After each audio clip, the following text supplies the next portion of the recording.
This channel does not promote any violent, harmful, or illegal activities. All content provided by this channel is meant for an educational purpose only. নমস্কার, টিভি9 বাংলায় আপনাদের সকলকে স্বাগত। আবহাওয়ার উত্তাপের সঙ্গে পাল্লা দিয়ে বাড়ছে ভোটের উত্তাপ। নতুন নতুন ইস্যু নিয়ে এপক্ষ ওপক্ষের লড়াই চলছে। দুর্নীতি সন্দেশখালীর মতো ইস্যুগুলোর মাঝে সিএএ ইস্যুটা যেন একটু পিছিয়ে পড়েছিল। কেন্দ্রীয় প্রতিমন্ত্রী শান্তনু ঠাকুর সিএএ ইস্যুকে সামনের সারিতে নিয়ে এলেন বিতর্কের মোড়কে। নিজের কেন্দ্রে প্রচারে এমন একটা মন্তব্য করে বসলেন যে ভোটের বাজার একেবারে সরগরম, তুঙ্গে উঠেছে বিতর্ক। আজকের টিভি9 স্পেশালে সেই সিএএ বিতর্ক আপনাদের সঙ্গে আমি মঞ্জিলা। মানুষের অধিকার আমি কিছুতেই কাটতে দেবো না। গত কয়েক বছর ধরে রাজ্য রাজনীতির অন্যতম চর্চিত বিষয় ছিল সংশোধিত নাগরিকত্ব আইন বা সিএএ। 2019 সালে বিল পাশ হওয়ার পর গত মাসে তা লাগু করার সিদ্ধান্ত নেয় কেন্দ্র। নরেন্দ্র মোদী সরকারের সিদ্ধান্তকে বাংলার মতুয়া সমাজ দুহাত তুলে স্বাগত জানায়।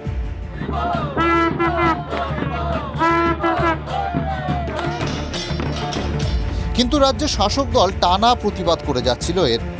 ভোট ঘোষণার আগে হোক বা ভোট ঘোষণার পর তৃণমূল নেত্রী বারবার নিজেদের প্রতিবাদ জানিয়ে এসেছেন। আমরা থাকতে কোনো ডিটেনশন ক্যাম্প করতে দেব না, কোনো এনআরসি করতে দেব না, কারো অধিকার কাটতে দেব না, কাউকে বঞ্চনা করতে দেব না, কাউকে লাঞ্ছনা করতে দেব না। এর জন্য যদি আমার জীবনও যায় আমি জীবন দিতে তৈরি।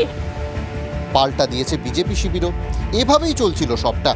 এর মধ্যেই বিতর্কের ঝড় তুলে দিলেন শান্তনু ঠাকুর।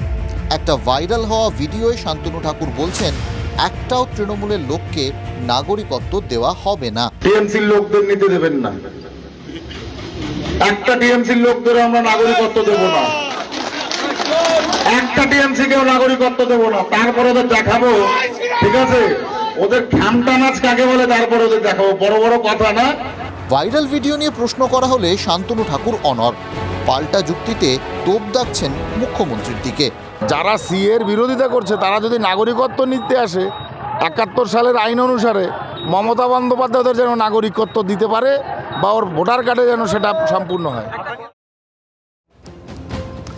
শান্তনু ঠাকুরের এই মন্তব্যই এখন বিতর্কের এপিসেন্টার।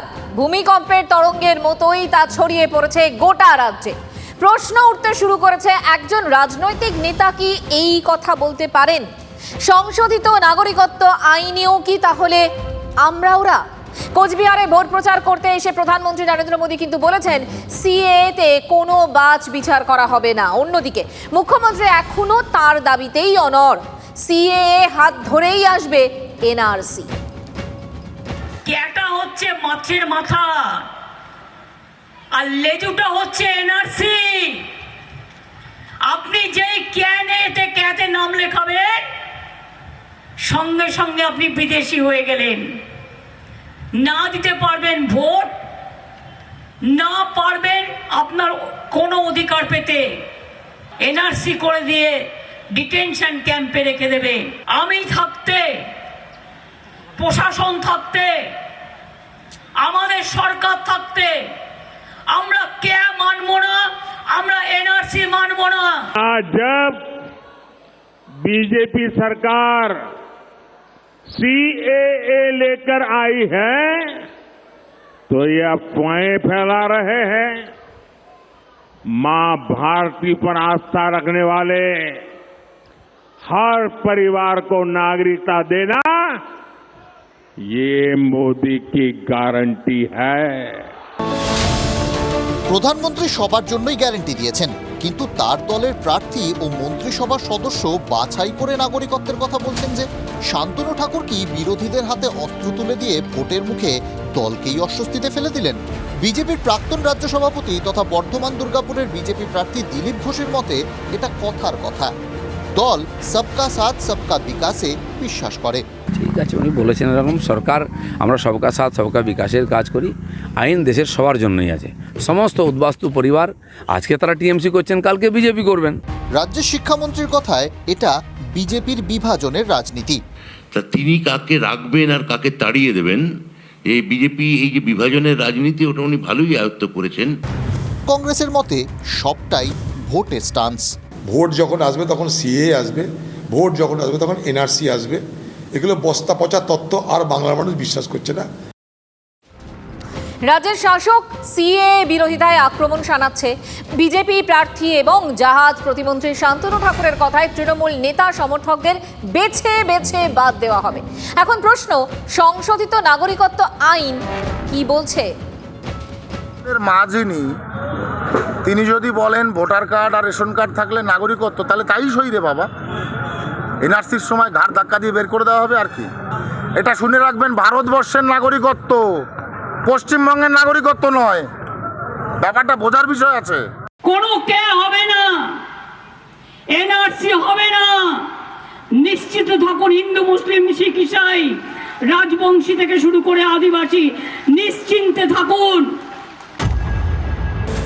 মুখ্যমন্ত্রী অভয় দিচ্ছেন, কেন্দ্রীয় প্রতিমন্ত্রী সাবধান বাণী শোনাচ্ছেন।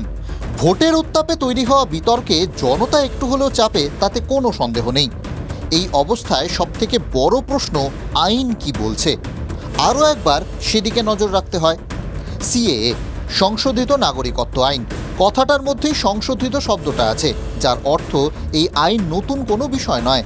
কারা ভারতের নাগরিক আর কারা নন সেটা বোঝার জন্য 1955 সালে 18 পাতার একটা আইন তৈরি হয়েছিল, যা ভারতের নাগরিকত্ব আইন নামে পরিচিত। সময়ে সময়ে এই আইনে পরিবর্তন হয়েছে। সেই পরিবর্তনেরই একটা অংশ এবারের আইন। আইনে বলা হয়েছে, যারা ভারতের নাগরিক তাদের এই আইন নিয়ে ভাবার কোনো কারণ নেই। এই আইনের মাধ্যমে সেই সব মানুষদের ভারতীয় নাগরিকত্ব দেওয়া হবে যারা পড়শি 3 দেশ থেকে ভারতে এসেছেন। পাকিস্তান, আফগানিস্তান ও বাংলাদেশ থেকে ভারতে আসা সে দেশের ধর্মীয় সংখ্যালঘু মানুষদের ভারতের নাগরিকত্ব দেওয়ার আইনই সিএএ। এই আইনে 2014 সালের 31শে ডিসেম্বরের আগে পাকিস্তান, আফগানিস্তান ও বাংলাদেশ থেকে ধর্মীয় অত্যাচারের কারণে ভারতে আসা হিন্দু, বৌদ্ধ, শিখ, জৈন, পার্সি ও খ্রিস্টানদের নাগরিকত্ব দেওয়া হবে। মুখ্যমন্ত্রী মানুষকে ভয় দেখাচ্ছেন, মিসলিড করছেন এবং ভবিষ্যতে এটাকে কেন্দ্র করে একটি গন্ডগোল পাকানোর ইচ্ছে মুখ্যমন্ত্রী মমতা বন্দ্যোপাধ্যায়ের মাথায় আছে। আমি মাননীয় মুখ্যমন্ত্রীকে বলবো, মানুষকে ভয় দেখাবেন না, সবাইকে সিএতে অ্যাপ্লাই করতে দিন। খুব তাড়াতাড়ি অলরেডি 2-3 হাজার সিএতে অ্যাপ্লাই হয়ে গেছে, তারা নাগরিকত্ব পেয়ে যাবে আগামী কিছুদিন। মুখ্যমন্ত্রী যেটা বলেছেন, একজন অভিজ্ঞ রাজনীতিবিদ এবং প্রশাসক, তিনি যা যা বলেছেন সেই অনুযায়ী তো বিজেপি এই কাজগুলো করছে। যে সিএ আর এনআরসির ভয় দেখিয়ে বিজেপি ভোট করতে চাইছে, ভয় পাবেন না, কারণ এগুলো ফাঁকা বুলি, এইভাবে কেউ কাউকে বের করতে পারবে না। কারাই নতুন আইনের আওতায় সেটা দেখলেন। এবার প্রশ্ন, কারা এই নতুন আইনের আওতার মধ্যে নেই? একটা কথা শুরুতেই বলেছিলাম, যারা ভারতের নাগরিক তাদের এই নতুন আইন নিয়ে ভাবার কোনো কারণ নেই। প্রশ্ন করতে পারেন কারা ভারতীয় নাগরিক, সেটা নির্ধারণ হবে কিভাবে? একটা টাইম ফ্রেম এবং কয়েকটি শর্ত দেখাই আপনাদের বিগ ওয়ালে, মন দিয়ে দেখবেন কিন্তু। 26শে জানুয়ারি 1950 থেকে 30শে জুন 1987 সালের মধ্যে যাদের ভারতে জন্ম তারা সকলেই ভারতীয় নাগরিক। 1987 সালের পর যাদের ভারতে জন্ম তাদের বাবা মায়ের মধ্যে অন্তত একজন ভারতের নাগরিক এবং অন্যজন অবৈধ অভিবাসী না হলে তারাও ভারতের নাগরিক হিসেবেই গণ্য হবেন। কার আবেদন, মানে কারা আবেদন করবেন আর কারা করবেন না, সেটা তাহলে পরিষ্কার। এবার আসা যাক তৃতীয় প্রশ্নে, কিভাবে আবেদন করতে হবে। এবারের প্রতিবেদনে সেটা পরিষ্কার করার পালা দেখাবো আপনাদের। তবে এই যে সংশোধিত নাগরিকত্ব আইনে নাগরিকত্ব পাওয়া না পাওয়া নিয়ে যাদের সব থেকে বেশি চিন্তা, তারা কারা? মতুয়া সমাজ। তৃণমূলকে নাগরিকত্ব দেওয়া যাবে না। শান্তনু ঠাকুরের মন্তব্য নিয়ে কি বলছেন তারা? সমর্থন করছেন শান্তনু ঠাকুরের মন্তব্যকে? যদি সমর্থন করেন, কেন করছেন? আর যদি সমর্থন না করেন, তাহলেই বা কেন করছেন না? মতুয়া সমাজের মানুষের সঙ্গে কথা বলে তাদের যুক্তি বোঝার চেষ্টা করলাম আমরা। নাগরিকত্ব আইন কেন্দ্রীয় সরকার এই আইন লাগু করার পর দলমত নির্বিশেষে মতুয়া সমাজের সবাই দুহাত তুলে স্বাগত জানিয়েছিলেন। তার মধ্যে যেমন বিজেপি সমর্থকরা ছিলেন, তেমনই ছিলেন তৃণমূল সমর্থকরাও। এই অবস্থায় মতুয়া সমাজের প্রতিনিধি শান্তনু ঠাকুরের মুখে বেছে বেছে নাগরিকত্ব দেওয়ার কথা নিয়ে মিশ্র প্রতিক্রিয়া মতুয়া সমাজের মধ্যেই। যারা শান্তনুকে সমর্থন করছেন তাদের মতে তৃণমূল নেত্রীর বিরোধিতাই এই কথার মূলে। যে টিএমসি যারা করে হয়তো আমাদের যারা নাগরিকত্ব পাবে তাদের ওদের একটা আক্ষেপ বা ভুল বোঝানো হচ্ছে, এই জন্য বলা হয়তো উনি বলেছে যে টিএমসি যারা করে ওদের নাগরিকত্ব দেবো না, যেহেতু ওদের দরকার নেই। ওরা বলছে নাগরিকত্ব দরকার নেই, যে কেউ ওখানে যাবে না। মমতা ব্যানার্জি যেমন বলছে যে নাগরিকত্ব দরকার নেই, পশ্চিমবাংলা নাগরিকত্ব দিতে দেবো না, তা উনি বলছে যে যখন আইন পাস হয়ে গেছে দিল্লিতে, তাহলে তোমার তৃণমূলের লোক জানো নাগরিকত্ব নেয় না, তুমি ঠেকাইও। হ্যাঁ, আমরা দেব, তোমার তৃণমূলের লোক তুমি ঠেকাইও মমতা। যেহেতু টিএমসিরা আগে থাকতেই বলছে যে যেরকম আধার কার্ডের জন্য বলেছিলেন নিজেই, ঠিক আমাদের মুখ্যমন্ত্রী, যে আধার কার্ডের কোনো প্রয়োজন নেই, কিন্তু সেই আধার কার্ডটাকে অ্যালাউ করিয়েছে, সবার ঘরে ঘরে দিয়েছেন। এই নাগরিকত্ব উনি প্রথম থেকেই বলে আসছে সবার অধিকার আছে। পাল্টা একটা মতো উঠে আসছে, যেখানে প্রশ্ন করা হচ্ছে শান্তনু ঠাকুরের এই মন্তব্যের অধিকার নিয়ে। শান্তনু ঠাকুর প্রথমে একটা কথা বলেছেন যে তা আমাদের এই মতুয়ার ভিতরে বা কোনো ভক্তের ভিতরে এটা শোনাও পাপ, কারণ তিনি নিজের স্বার্থের জন্য অনেক কিছু বলেছে। উনি বলছে আমি নাগরিকত্ব দেবো, উনি কোথাকারকে নাগরিকত্ব দেওয়ার?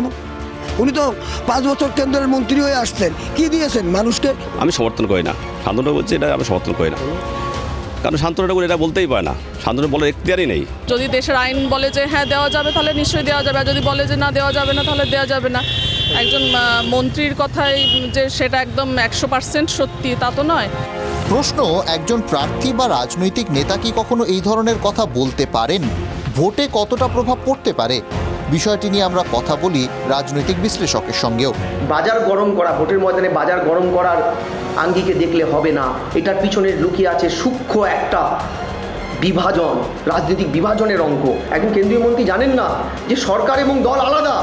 কেন্দ্রীয় মন্ত্রী এই ধরনের বার্তা দিচ্ছেন, সেটা কিন্তু একটা বড় অংশের মানুষের মধ্যে ভীতি সঞ্চয় করে তাদের ভোট ব্যাংকটাকে সমৃদ্ধ করার অঙ্ক ছাড়া অন্য কোনো আঙ্গিকে দেখলে হবে না। সারা বছর রাজনীতির হাওয়ায় দোলে সাধারণ মানুষের জীবন।